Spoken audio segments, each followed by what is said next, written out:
The memory of the first black ships burns in me more fiercely than any brand on my flesh. I am an old man now, my hair white and thin, my sword hand stiff with age. Yet when I close my eyes, I stand once more on that wind-lashed cliff, a small samurai staring out at a sea that had suddenly become strange. In my youth, the sea was not a mystery. It was a neighbor. I grew up on a narrow island off Kyushu, where hills drop steeply into gray water and terraced fields cling to the slopes like careful brushstrokes. The cries of gulls woke us. The scent of drying fish and seaweed mingled with wood smoke in every village lane. Boats went out, and boats came in, day after day, like the tide itself. The world felt ordered, predictable. We heard stories, of course. A fisherman claimed to have seen a dragon's back break the waves. Another swore a woman with skin like moonlight called to him from a rock. Old men, speaking over sake, would mutter of ghost ships that drifted without crew on foggy nights. But those were just tales. Japan was the world, and our world was enough. My lord's small castle overlooked a crescent harbor. As a boy, I climbed to the outer wall and watched the ship's low coastal craft with their single tan sails. Traders from other domains, the occasional Korean junk like a square shadow on the horizon. They all followed the same winds, the same currents, the same unspoken rules. The samurai of our house took pride in that order. My earliest memories are of watching them drill in the courtyard below, their armor lacquered black, helmets crested like fierce birds. The ring of wooden swords, the barked commands, the thud of bare feet on packed earth. These sounds braided themselves into my blood. While other children chased crabs on the beach, I copied their stances in secret, a stick in my hands serving as my first blade. When I was 14, I was granted the privilege of binding my hair and wearing 2 swords. I remember the weight of them on my hip, the way my reflection looked suddenly older in the still water of a rice paddy. Our clan was not powerful, but our lord was just our farms productive, our warriors fiercely loyal. We knew our place. The sea was merely the boundary of our world, a line of foam and glittering light. We had heard of foreigners, strange, pale people from the west who sometimes traded in distant ports. They were as unreal to me as the demons painted on temple screens. Curiosities of rumor, not something that could ever walk our beaches. In those days, our true concern was other samurai. Feuds, shifting alliances, the distant storm of the great clans struggling for supremacy. These things filled our lord's councils and our practice yards. I sharpened my sword not for dragons or ghost ships, but for men who spoke my own tongue. If anyone had told me then that my life would be marked not by a battle against rival clans, but by the sight of a ship, I would have laughed. Yet the sea had already begun to change long before I understood it. The first signs were subtle. Fishermen brought in strange objects caught in their nets, shards of unfamiliar wood, heavier than our own, dark and slick as if soaked with oil. A fragment of a metal chain unlike any I had seen, each link perfectly round, too uniform to be made by local smiths. Once, a water-swollen barrel with iron hoops washed ashore, its inside smelling of some harsh, sour drink that made one's eyes water. The old men muttered that storms far to the south must be smashing foreign ships and sending their bones our way.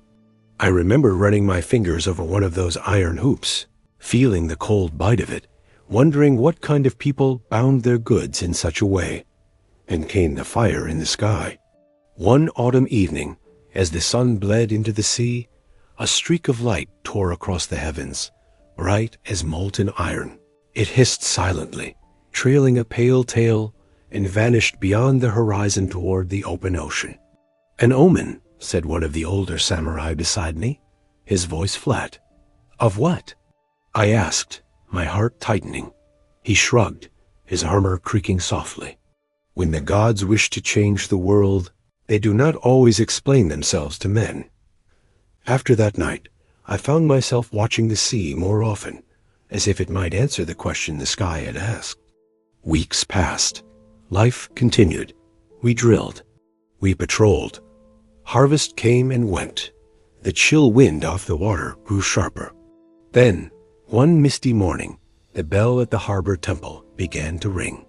Not the slow, measured toll of ceremony, but a harsh, repeated clang that made the hair on my arms rise. I remember looking up from the practice yard, sweat cooling on my back. Alarm? Someone muttered. A messenger pounded through the gate, sandals slapping the stones, breath smoking in the cold air. "To the cliffs," he cried. "All men to the sea cliffs. Foreign ships, black ships have been sighted." The practice yard erupted in motion. We snatched armor from stands, tied cords with fumbling fingers, yanked helmets onto barely bound hair.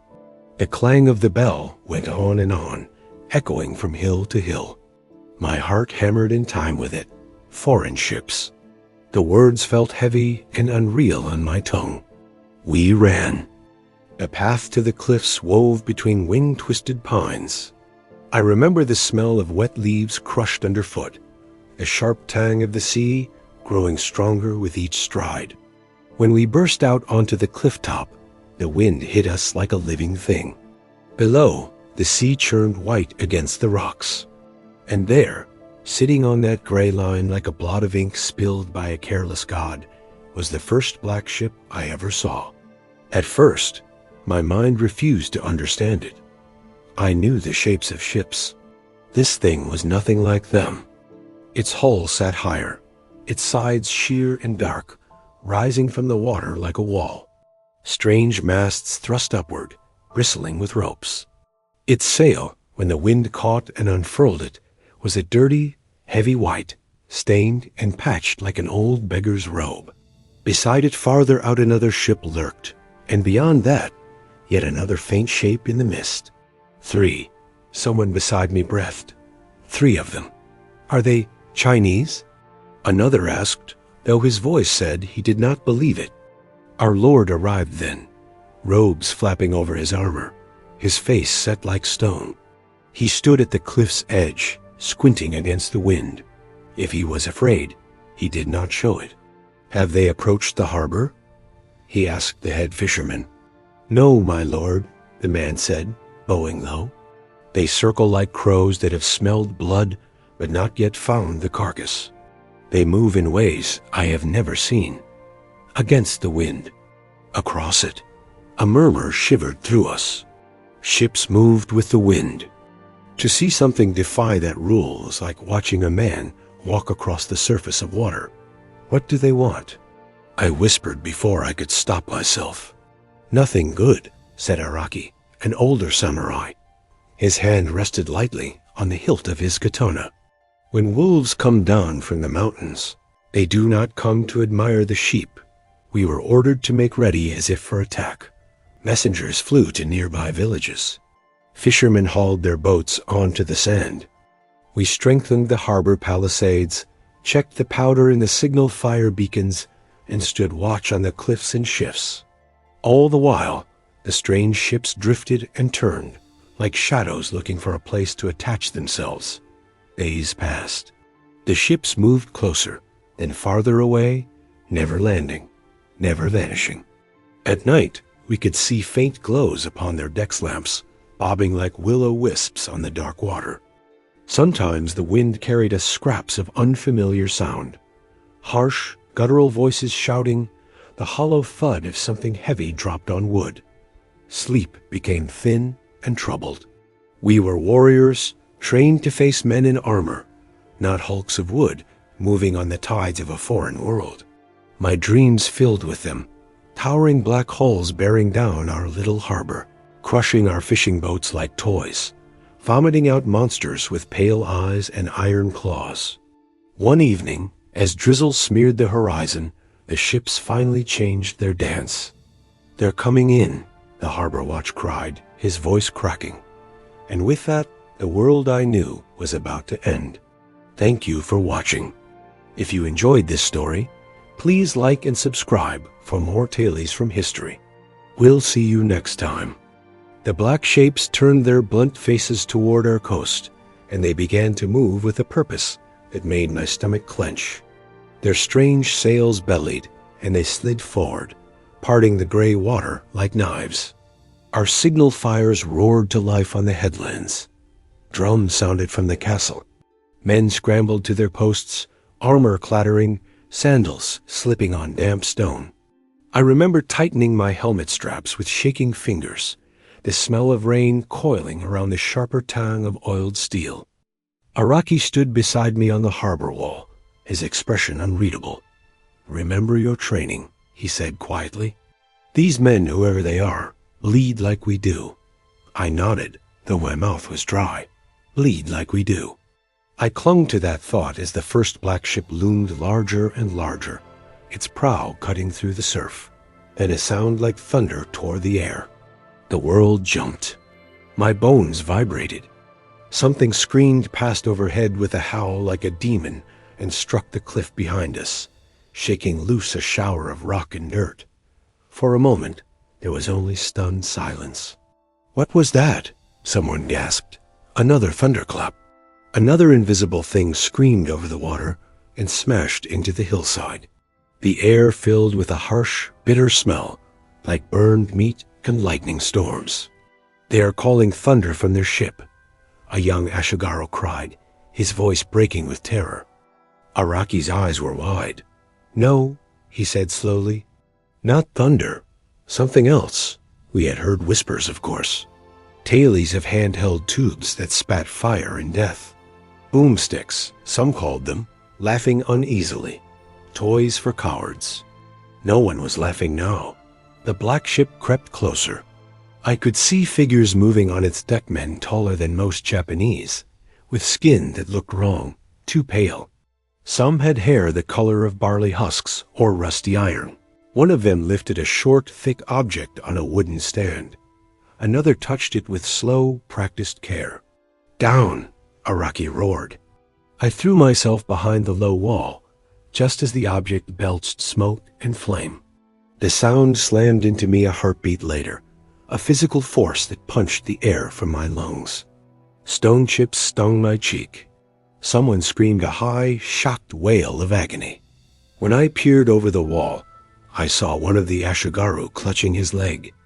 Where his calf had been, there was now only a mangled, bleeding ruin. His spear lay forgotten. They had wounded him from a distance, without arrow or spear. It felt like sorcery. Panic fluttered along our line. "Archers!" Our captain shouted, his voice ragged. "Loose!" A volley of arrows arched out, black streaks against the gray sky. Many fell short. A few clattered against the foreign ship. I saw one of the pale men jerk as an arrow found him, his arms flinging wide as he toppled out of sight. So they could be hurt.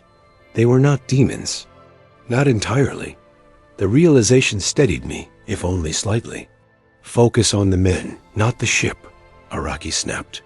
"Kill enough of them, and the beast will die with its riders." But their thunder weapons spoke again and again, each blast tearing bites from the stone, or sending men crumpling with horrible, oddly neat wounds.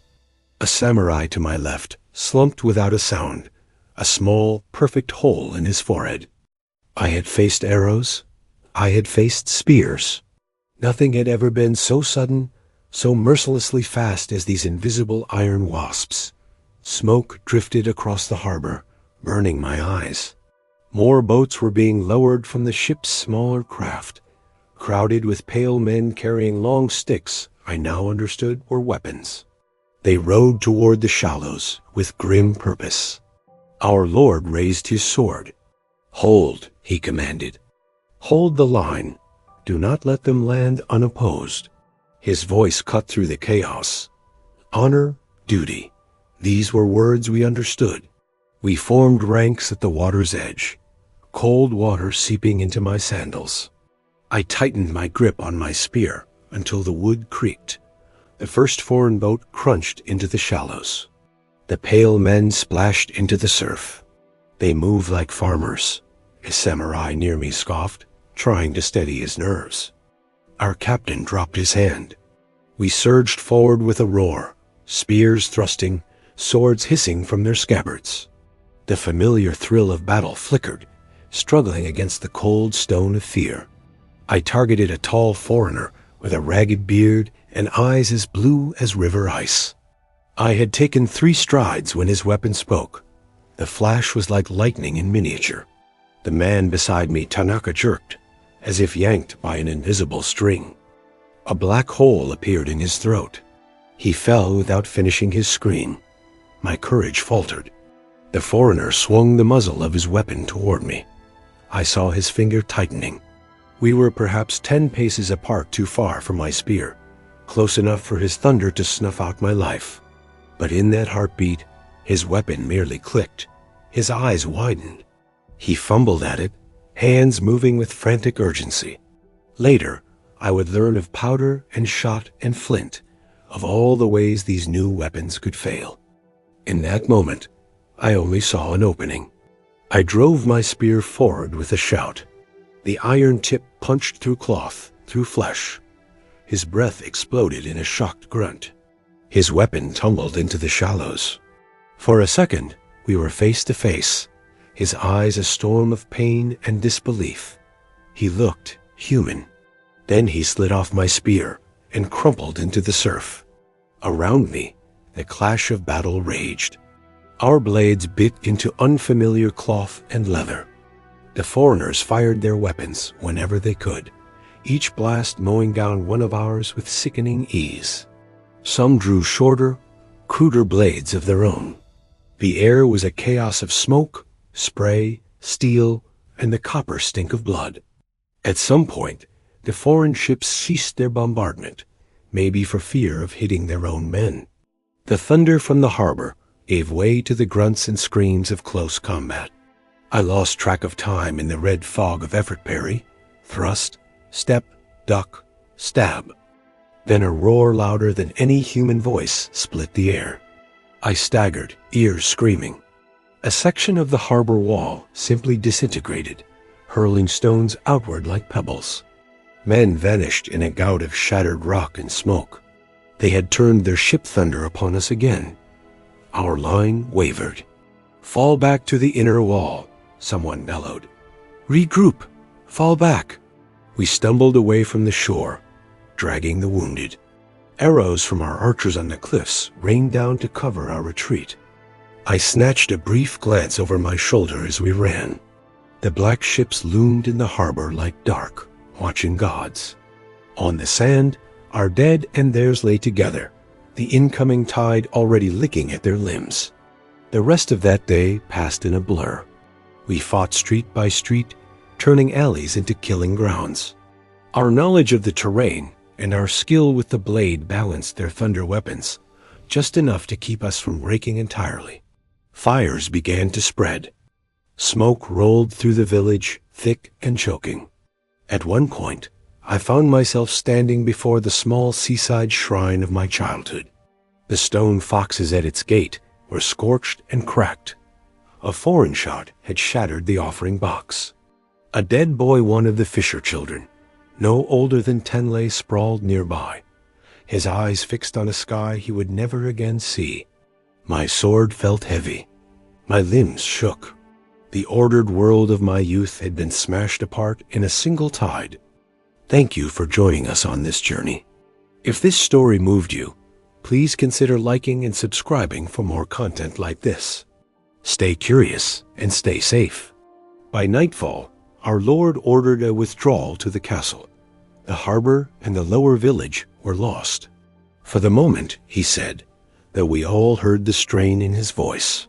Better to hold the stone walls than bleed ourselves white in the burning streets. From the castle hill, we watched the foreigners move through our village. Their lanterns and fires turned the night into a hellish flicker show. Occasionally, thunder sounded again, echoing off the hills, followed by short, sharp screams. Sleep was a stranger that night. I sat on the wall beside my friend Araki, both of us staring down at the harbor. The black ships rode at anchor, massive and inscrutable, their shapes like mountains that had grown out of the sea. What are they? I finally asked, my voice barely a whisper. Men? Demons? Messengers of some foreign god? Araki was silent for a long time. At last he said, "They are change." The word hung between us like a blade. Change comes with fire and blood, he went on quietly. The first time our ancestors saw iron, they must have thought it a demon's gift. The first time a man faced a mounted warrior, he must have felt as helpless as we do before those thunder weapons. Yet each time, the world bent around the new thing until it seemed normal. And what will be normal after this? I asked. He didn't answer. In the days that followed, our Lord, realizing he couldn't drive the foreigners into the sea, sent envoys under white flags. The foreigners wanted trade. They wanted food, water, access to our harbor. And above all, they wanted to show us their weapons. I saw one up close in a carefully staged demonstration. A foreigner stepped forward, his beard neatly trimmed. He handled his weapon with an easy familiarity. With slow, deliberate motions, he poured powder, rammed a shot, and primed the pan. Then he raised the weapon and fired at a wooden target. The thunder boomed, smoke burst from the muzzle, and when it cleared, we saw the shot had punched clean through. Our Lord said nothing, but his knuckles were white on the armrest of his seat. "The world has changed," Araki murmured to me that night. "We can curse it, or we can learn its new language. But we cannot make it forget what it has seen." Years rolled on like waves. The black ships didn't vanish. They came and went, bringing not only weapons, but strange goods, new faiths, new ideas, new diseases. Other domains sought their own advantages, buying these thunder weapons, copying them, adapting them. Battles between samurai no longer sounded only of steel clashing on steel. They cracked and boomed with gunfire. A man who had spent his life perfecting the arc of a sword stroke could be cut down by a farm boy steady enough to aim a matchlock. I fought in those wars. I watched friends and rivals vanish in puffs of smoke and red mist. I adapted, as Araki had urged, learning to command troops with guns, to incorporate their power into our old ways. But some part of me never stopped feeling that with each volley, something ancient and precious was being pushed further into the shadows. Now, I am an old man with more memories than years left. I sit once again by the sea. The harbor is different. Stone quays jut out where once there was only sand. Warehouses stand where fishermen's huts used to be. Ships of many shapes and sizes dock here, now our own, Chinese junks, and still, sometimes, the black-hulled vessels of the Westerners. Children run along the waterfront, laughing. Their games include shouts of foreign words unknown in my youth. Some wear crosses on strings around their necks. Others carry small wooden arquebuses as toys. For them, thunder weapons and men with pale faces are simply parts of the world, no more strange than mountains or storms. Sometimes they ask me about the old days. "Grandfather," they say, "tell us about the first time the black ships came. Were you afraid?" I look at their bright, eager faces and see my own younger self, ignorant of how fragile the world really is. Yes, I tell them. I was afraid. I describe the ship looming from the mist, the first crash of their thunder, the way my comrade's throat opened like a red flower in front of me. They shiver and exclaim, delighted by the horror. Then I say, remember this. Whatever you think will last forever, your swords, your castles, your lord's power, there will come a day when something you cannot imagine appears on the horizon. It will speak a language you do not know and make your proud skills feel suddenly brittle and old. On that day, you will learn how small you are. They grow quiet at that. Children prefer glorious charges and heroic deaths to the slow ache of understanding. But life seldom grants such neat stories. When the wind is right, I can still hear the echo of that first thunder over the water. I see again the black hull cutting through the waves, the the strange pale faces staring back at us with the same mix of fear and determination we must have shown them. We thought them monsters. They doubtless thought the same of us. In truth, we were all merely men, carried toward each other by the great indifferent tides of the world.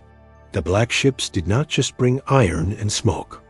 They brought a mirror, showing us that our way of life was not the center of all things, but just one island in a much wider sea. That realization was more terrifying than any weapon. Yet there is a bitter kind of comfort in it. If even the proudest traditions can be overturned, so too can the darkest times pass. Perhaps far in the future, ships will come and go without soldiers eyeing them from the cliffs. I don't expect to see that world. My path grows short. But I offer a small prayer each evening. May the next great change that appears on the horizon bring less blood than the last. Until then, the memory remains. I am an old samurai, my sword mostly ceremonial now, my hands more used to holding a brush than a hilt. But in my dreams, the air still reeks of salt and powder, the sky is the color of bruised steel, and the first black ship is forever turning its dark, unfamiliar face toward our little harbor. As long as I live to remember, the story of the black ships is not entirely gone. Thank you for listening. If this story moved you, please consider subscribing for more tales from the pages of history.